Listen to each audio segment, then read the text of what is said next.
Hi guys, this is Nikita and Tatas, Godrej, Poonawallas, Wadias basically India के सबसे बड़े बिजनेस एम्पायर में क्या चीज कॉमन है? वेल, ये सब पारसीज है। With the population of just 50,000, Parsi India की बड़ी जनसंख्या में सिर्फ एक छोटी सी बूंद है, लेकिन फिर भी ये इतने अमीर है कि इनकी कम्युनिटी में अगर किसी की भी मंथली सैलरी 90,000 से कम होती है तो उसे गरीब माना जाता है। बट काफी कम लोग ये जानते हैं कि पारसीज के सक्सेस के पीछे दो मेजर रीजंस थे। Number 1 opium trade and number 2 good relations with Britishers के पहले भारत में राज कर रहे डच पीपल। सो 1820s में ओपियम का ट्रेड करके जमशेदजी जीजी बॉय इंडिया के रिचेस्ट आदमी बन गए थे। उस टाइम पे सिर्फ ये बिजनेस करके उन्होंने 2 करोड़ कमा लिए थे। 1820s की बात कर रहे हो। फिर जीवनजीत नाम के 2 पारसी भाइयों ने तो चाइना में 7 से भी ज्यादा बड़े बड़े शिप्स ओन कर लिए थे और चाइना के आधे से ज्यादा ट्रेड यही कंट्रोल करने लगे थे। इनफैक्ट जीवनजीत तो इतने अमीर बन चुके थे कि उन्होंने अपना सरनेम बदल कर रेडी मनी रख लिया था, क्योंकि उनके पास पैसा हमेशा तैयार ही होता था। बट पारसीज का ये सक्सेस ओवरनाइट नहीं हुआ। चलो हल्का सा रिवाइंड करके देखते हैं। देखो, अर्ली 1700s में सूरत में डच सेटलर्स का काफी ज्यादा डोमिनेंस था एंड वहाँ के पारसी कम्युनिटी से उनका काफी अच्छी फ्रेंडशिप ऑलरेडी हो चुकी थी। इतनी कि पारसी मर्चेंट्स के स्किल से इम्प्रेस होकर डच ने उन्हें चाइना जाकर ट्रेड करने के लिए अपॉर्चुनिटीज देना शुरू कर दिया था। फिर जब कुछ एम्बिशियस पारसीज चाइना जाकर सेटल होकर बिजनेस करने लगे, तब डच ने इनके बिजनेस में और मदद करने के लिए पारसीज को अपने खुद के डच ईस्ट इंडिया कंपनी के प्रेमाइसेस को भी यूज करने दे दिया था। बस यहीं से कई सारे पारसी फैमिलीज चाइना में सक्सेसफुली सेटल हो गए। In fact कोटेवॉल road, बिस्नी road and Modi road, Hong Kong university और Hong Kong and Shanghai banking corporation limited HSBC, ये सारे रोड्स और इंस्टीट्यूशंस हांगकांग में आज भी मौजूद है, जो कि पारसीज ने ही खुद अपने नाम पर बनवाए हैं। वैसे क्वाइट फनीली डच और पारसीज के बीच की फ्रेंडशिप का लिविंग प्रूफ है नानकट है। No, I am not joking. Actually जब डच सूरत छोड़कर जाने लगे थे, तब as a token of love एक डच कपल ने अपनी जो बेकरी थी वो एक पारसी को गिफ्ट कर दिया था। लेकिन तब के जो लोकल गुजरातीज थे उनको ये बिस्किट इतने नहीं भाते थे। सो इस पारसी ओनर को इस बेकरी को ट्रांसफॉर्म करने का एक सिंपल मगर एक माइंड ब्लोइंग आइडिया है। वो वही स्वीट डच ब्रेड को ड्राई करके बेचने लगे।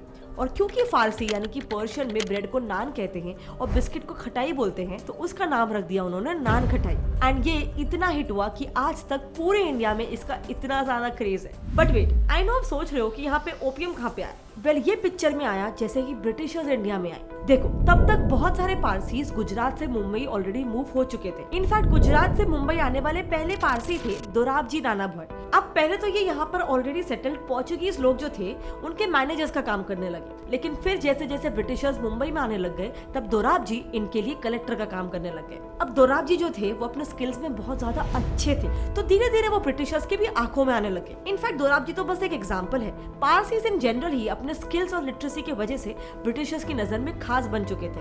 अब इंटरेस्टिंगली यही वो टाइम था जब ब्रिटेन ने रियलाइज कर लिया था कि चाइना में ओपियम यानी कि अफीम बेचने का एक बहुत बड़ा मार्केट है, और इसीलिए उन्होंने ये जो धंधा था वो बहुत ही फुल स्पीड में चालू कर दिया था, इतना कि चाइना लिटरली ओपियम एडिक्ट बन चुका था। अब जाहिर है ब्रिटिश को इस बूमिंग बिजनेस को और ज्यादा लेवरेज करना था। सो ये ट्रेड नेगोशिएशंस करने के लिए ब्रिटिशर्स को स्ट्रॉन्ग और स्मार्ट इंडियन मर्चेंट्स की जरूरत थी and Parsis fit the bill.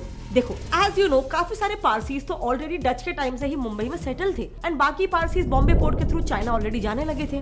But initially तो चाइनीज ने उन्हें आसानी से एक्सेप्ट नहीं किया था। चाइना में उन्हें बाई ताऊ ही यानी कि व्हाइट हेड फॉरेनर्स बुलाते थे। अब देखो, पारसीज एक ऐसा सेक्ट है जिन्होंने अपने होम कंट्री में ही काफी ज्यादा प्रोसिक्यूशन ऑलरेडी फेस कर लिया था, तो thanks to that experience China में भी इन्होंने सक्सेसफुली सेटल होकर ओपियम ट्रेड में अपने आप को फुल्ली एस्टैब्लिश कर लिया। इनफैक्ट ऐसे कहते हैं कि इनिशियली तो वो ओपियम ट्रेड से साल भर का कुछ 37,000 रुपीज ऑन एन एवरेज कमा लेते थे, लेकिन सिर्फ 4 दशकों के बाद ही ये अमाउंट 1.5 करोड़ तक टच करने लगा था। वादियास, जीजी बाईस, बानाजीज, रेडी मनीज, इन सब पारसीज ने ऐसे ही अपना फॉर्च्यून स्टार्टिंग में अर्न कर लिया था। इनफैक्ट आज भी पारसीज अपने इस मैसिव सक्सेस के लिए ब्रिटिशर्स को काफी ज्यादा मानते हैं। फन फैक्ट, आज भी ज्यादातर पारसीज के घरों में आप देखो ना, तो वहाँ पर क्वीन या फिर एक रॉयल फैमिली का पिक्चर तो होगा ही होगा। इनफैक्ट आपको पता है, वो क्वीन एलिजाबेथ को भी आखिरी क्वीन करके बुलाते हैं। अब इन सब के अलावा भी एक और रीजन था कि ब्रिटिशर्स ने इन सारे अपॉर्चुनिटीज के लिए पारसीज को ही क्यों चुना। देखो, जब ब्रिटिश इंडिया आए थे तो इनके लिए यहाँ के लोग, यहाँ का कल्चर बिल्कुल ही एलियन था, बट एक कम्युनिटी थी जिससे वो हल्का सा रिलेट कर सकते थे, और वो थे पारसीज। पारसीज देखो, लाइट स्किन थे, इंग्लिश बोलना जानते थे और यहाँ तक कि बीफ और अल्कोहल भी कंज्यूम करते थे, just like the British. Plus Britishers के हिसाब से तो वो और ज्यादा स्किल्ड और एजुकेटेड भी थे। And last and the most important point, वो ओवरसी वॉयजेस करने में बिल्कुल भी कंफर्टेबल थे। लेकिन वहीं दूसरी तरफ कई सारे हिंदू कास्ट में उस टाइम पे फॉरेन ट्रैवल को एक सिन माना जाता था। Yes, it's true. You will be surprised to know, Gandhi ji और स्वामी विवेकानंद जी को भी कुछ स्पेसिफिक टेम्पल्स में एंट्री देने को अलाउ ही नहीं किया गया था, जस्ट बिकॉज वो बाहर गांव जाके आ चुके थे। सो ऐसे करके धीरे धीरे सारे जो ट्रेड और इंफ्रास्ट्रक्चरल डेवलपमेंट प्रोजेक्ट्स थे वो सब के सब पारसीज को मिलने लग गए थे। लेकिन ऐसा भी नहीं है कि पारसीज ने ब्रिटिशर्स का अंधाधुंध साथ दिया है। ब्रिटिश से क्लोज होने के बावजूद भी उन्होंने टाइम आने पर उनके खिलाफ भी आवाज उठाया है। अब क्या आपको पता है कि ब्रिटिश एरा में हुआ सबसे पहला राइट पारसीज नहीं किया था? What's even more shocking is कि ये राइट हुआ था कुत्तों पर। Yes, actually 1832 में ब्रिटिश सरकार ने मुंबई में स्ट्रे डॉग्स को मारने का एक लॉ पास कर दिया था। मतलब लिटरली लोगों को कैश मिल रहा था, कैश के रिवॉर्ड्स मिल रहे थे कुत्तों को मारने के लिए। अब ये चीज बैकफायर इसलिए हो गई कि इसके वजह से कई सारे लोग तो अपने खुद के पेट डॉग्स को पकड़ पकड़ कर मारने लग गए थे। लेकिन ज़ोरास्ट्रियनिज्म में डॉग्स एक बहुत ही ज्यादा सीक्रेट जीव माना जाता है। पारसीज मानते हैं कि उनके मरने के बाद एक डॉग ही उनके सोल को हेवन तक लेके जा सकता है, और इसीलिए पारसीज ने इस लॉ के खिलाफ प्रोटेस्ट करना शुरू कर दिया। अब धीरे धीरे ये प्रोटेस्ट आउट ऑफ कंट्रोल होकर एक राइट बन गया, और फिर एंड में ब्रिटिश को ये लॉ वापस लेना ही पड़ा। अब आई नो आपका नेक्स्ट क्वेश्चन होगा कि ये तो उन्होंने सिर्फ डॉग्स के लिए किया, what about the oppressive British rule? So well, काफी कम लोग ये जानते हैं, लेकिन जब ब्रिटिश इंडिया से जा रहे थे तो उन्होंने पारसीज को वार्न किया था कि देखो, यहाँ की हिंदू मेजोरिटी तो तुम्हें खा जाएगी, लेकिन हम तुम्हें इंडियन पार्लियामेंट में एक स्पेशल स्टेटस दिला सकते हैं, तो क्या तुम्हें वो चाहिए? लेकिन तब पारसीज ने कहा था 1000 साल से हिंदूज ने हमारा ख्याल रखा है, हम हिंदूज के साथ काफी ज्यादा कंफर्टेबल है, इसलिए आप हमें मत सिखाओ कि हमारे लिए क्या सही है और क्या गलत है। And they said to the British, for 1000 years they've looked after us. Now you don't teach us about what the Hindus will do to us. You go. We don't need you here. We are quite comfortable with the Hindus.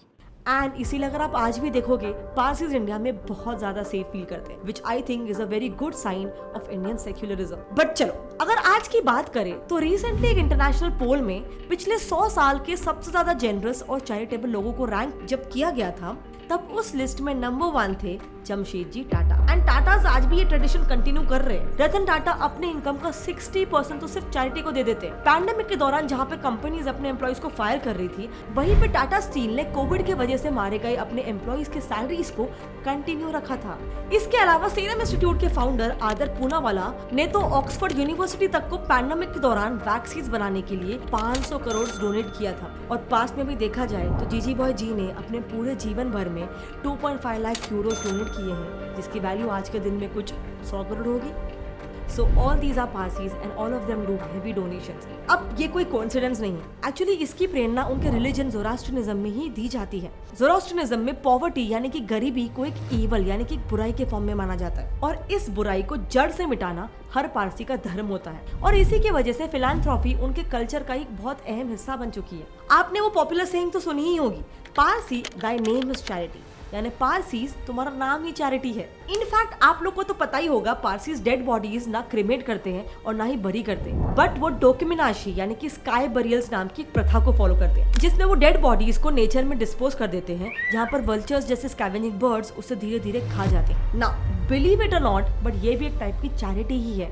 Yes, क्योंकि जानवरों को खाने के लिए अपना शरीर देना ये पारसीज का फाइनल एक्ट ऑफ चैरिटी कहा जाता है। मतलब बेसिकली मरने के बाद भी पारसीज चैरिटी करते ही रहते हैं। So basically my point is कि पारसीज का ये जो चैरिटेबल नेचर है, इसकी वजह से सबसे पहले तो वो अपने सेक्ट में किसी भी पारसी को गरीब रहने देते ही नहीं है। जैसे मैंने ऑलरेडी बताया, 90,000 रुपीज पर मंथ से कम अर्न करने वाले लोग इनके लिए गरीब होते हैं। इनफैक्ट डिड यू नो, गरीब पारसीज की हेल्प करने के लिए पारसी कम्युनिटी जो होती है वो काफी ज्यादा हेल्प प्रोवाइड करती है। कई सारे होमलेस पारसीज को तो पारसी कम्युनिटी ही घर प्रोवाइड कर लेती है। इनके रिलीजन में कजिन्स में शादी करना इतना कॉमन क्यों है? एंड हम अक्सर सुनते हैं कि पारसीज की पॉपुलेशन बहुत ज्यादा कम हो रही है, तो क्या यही तो उसके पीछे का रीजन नहीं है? वेल, इसके पीछे की स्टोरी बहुत ज्यादा इंटरेस्टिंग है, और इस पे हमने एक डिटेल वीडियो ऑलरेडी बना रखा है। अगर आपको वो देखना है तो आप यहाँ पर क्लिक करके राइट के उसे देख सकते हैं। इसके अलावा क्या आपका कोई पारसी फ्रेंड रह चुका है, और अगर हाँ, तो आपने उनके नेचर में क्या डिफरेंसेस ऑब्जर्व किए, या फिर उनके कल्चर में क्या डिफरेंसेस ऑब्जर्व किए? आपके जो भी आंसर्स है प्लीज उसे नीचे कमेंट सेक्शन में शेयर कर लेना। I would love to read it. इसके अलावा अगर आपको आज का ये वीडियो पसंद आया तो प्लीज इसे एक लाइक कर दो।